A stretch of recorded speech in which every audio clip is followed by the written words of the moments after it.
The Jaguars' 2023 schedule has been released. Now for the reaction on Jaguars.com. JP Shadrick, Brian Sexton, and John Oehser. Oh boy, the wait is over. The schedule is here.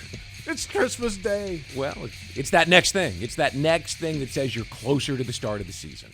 Well, I think this is a really cool day for fans who get to figure out if they're going on the road with the team to set their schedule.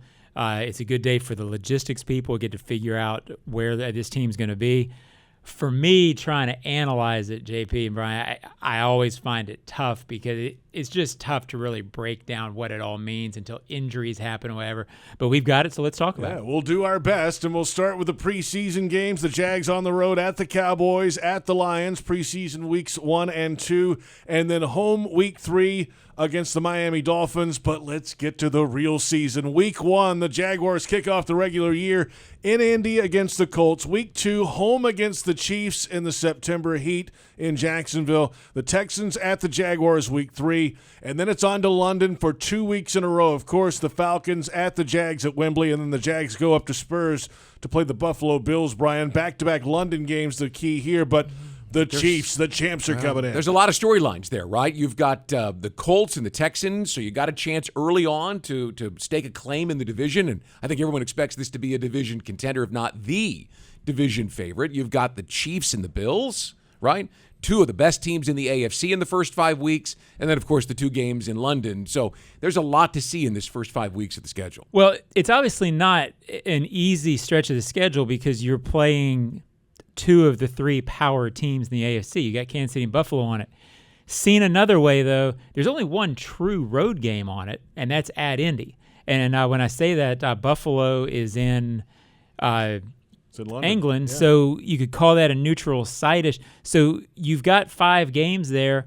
The Colts are supposed to be a team that you go get this year it's an intriguing part of the schedule.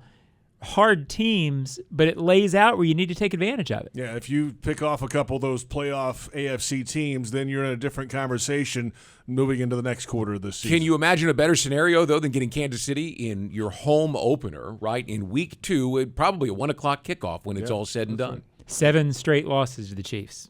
This team needs to break that if you're going to contend in this league. All right, next quarter of the season, we go through the next 3 weeks. Week 6, the Jaguars have the Colts in Jacksonville. Then Thursday night football in the Superdome against the Saints. Week 8, it's on to Pittsburgh for a 1 o'clock kick against the Steelers. That's also cocktail party weekend here in Jacksonville. Week 9 is the bye week for the Jags. John? Yeah, it's an interesting phase. This, I think, will swing on how good the Steelers are. They were peaking at the end of last season. It's always hard to imagine that team being down for very long. New Orleans, they've never won there, Jags. So there's a couple of things that could trip you up here. But on paper, this is a stretch you ought to get through. Yeah, you look at the Saints and the Steelers, and for years the Jaguars struggled in both of those environments because you had Drew Brees and Ben Roethlisberger, and now you don't. And so there's an opportunity there. And look, one thing to point out is the Jaguars were home against the Texans before they go to London, and then they're home against the Colts when they come back for London, right? So on either side of that. So that's a nice stretch. If this team finds a groove early, they could take advantage all the way through the bye week. Let's move along now to the back end of the season, and a lot of big-time games starting against the 49ers in Jacksonville week 10. Week 11, the Titans come to town for a 1 o'clock kick. Then Thanksgiving weekend, the Jaguars on Sunday are in Houston against the Texans.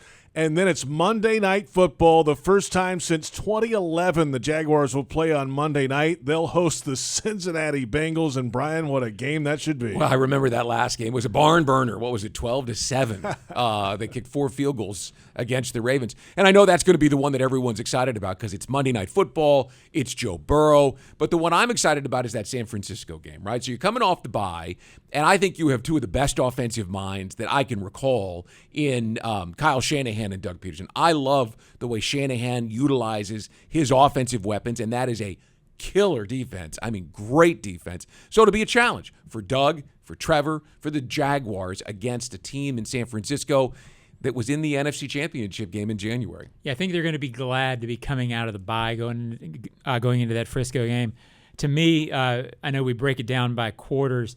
The Bengals game is the start, to me, of a very interesting stretch of 3 games against AFC North teams, so we'll kick into that. All right, let's move along now. December continues in Cleveland against the Browns. That's a 1 p.m. kick in Week 14. The Ravens come calling on Sunday Night Football, and the Jaguars haven't played on Sunday Night Football on NBC since 2008. It's an 8:20 kickoff. Week 16, Christmas Eve in Tampa with a 4:05 kick against the Bucs. New Year's Eve at home against the Panthers, and then Week 18, day and time to be determined, Saturday or Sunday in Nashville to wrap up the regular season. John. Well, and in going through the whole thing, this is obviously a finishing stretch where on paper you've got 4 teams out of this bunch that are losing records last season.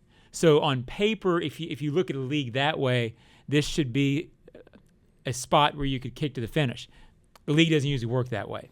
One of these teams is going to be better than that and sort of bite you. But isn't it interesting, through the 17 games, you can sort of see the future around here? Quarterback matchup versus quarterback matchup in 5 or 6 marquee games. The last one, on paper anyway, is Lamar Jackson and Trevor Lawrence. Big picture here, the league has been really good to the Jaguars. Christmas Eve, they're in Tampa. It's not like you're playing on the West Coast or someplace that you're going to really have to fight to get back to. And then New Year's Eve, you're home. I'd have to go back and look at November to see where they are after Thanksgiving. I don't recall. But the reality of it is from top to bottom, this is a really fair schedule. Yeah, Houston's about the furthest west they go this year. Yeah, that's about it. And it really breaks down as a whole, and you sort of knew this before the schedule came out. Games against 5 division champions from last year. One of them's Tampa, which was under 500, but 4 power division champions. I consider San Francisco and the 3 AFC teams power teams that will be benchmark games, and Doug will talk about it as he goes forward. But then the other games are games against teams that on paper could struggle, could be a have-not type season. And then as soon as I say that, it never plays out the way you think it's going to in April or May. No, it never does. One date that's not on the schedule we just showed, February 11th, Super Bowl 58 is in Las Vegas. We'll see if the Jaguars can make the run through the regular season again, get to the division title in the playoffs and beyond. Single game tickets on sale now, jaguars.com/tickets, and that's it for the Jaguars schedule review.